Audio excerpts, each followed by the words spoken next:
নওগাঁর বাজারগুলোতে চালের দাম বেড়েছে কেজিতে ৩ থেকে ৫ টাকা।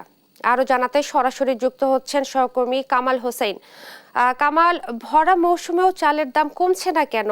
আড়তদাররা কি বলছেন এই প্রসঙ্গে জানাবেন।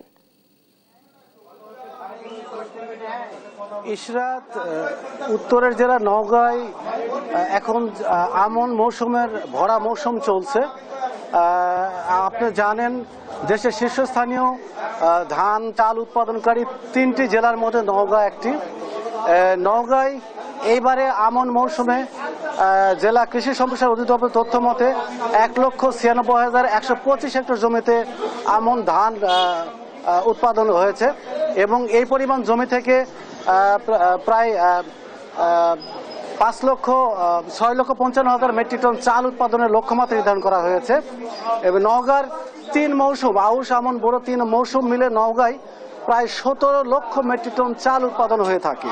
নওগাঁর অভ্যন্তরীণ বাজারে নওগাঁর মানুষের জন্য গড়ে প্রায় 4.5 থেকে 5 লক্ষ মেট্রিক টন চালের প্রয়োজন হয়। সেই দিক থেকে বলতে গেলে নওগাঁ থেকে প্রায় 12 লক্ষ মেট্রিক টন চাল দেশের বিভিন্ন জেলায় রপ্তানি করা হয়ে থাকে।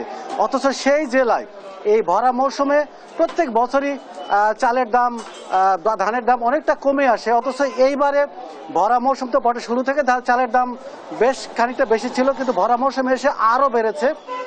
বলতে গেলে চাল যেটা মানুষ খাচ্ছে, একটা মানসম্পন্ন চালের দাম এখন 70 থেকে 75 এবং কোনোটা 80 টাকা কেজি দরে কিনতে হচ্ছে।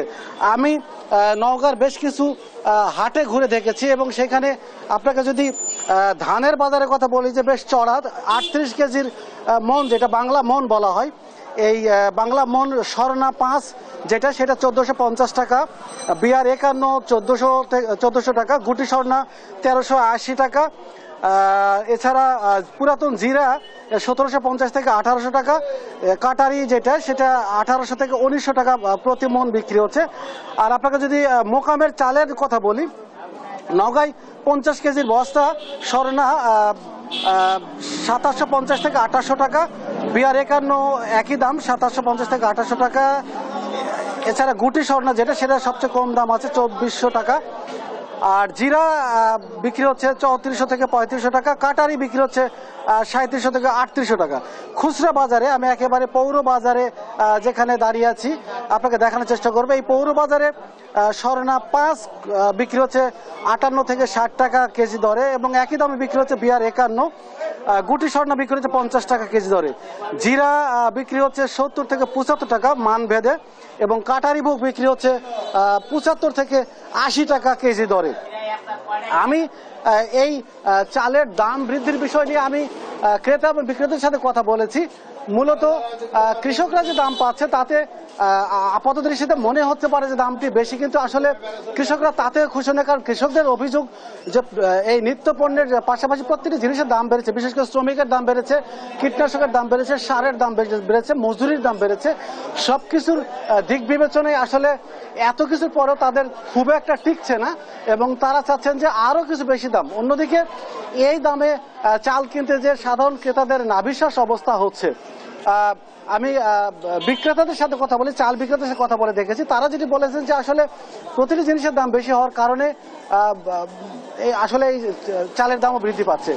আর এইবারে আমি যেটা সরজমিনে দেখেছি এবং কৃষকদের সাথে কথা বলে দেখেছি, এই মৌসুমে কিছু ঝড় বৃষ্টি হওয়ার কারণে ধানের উৎপাদন কিছুটা ব্যাহত হয়েছে।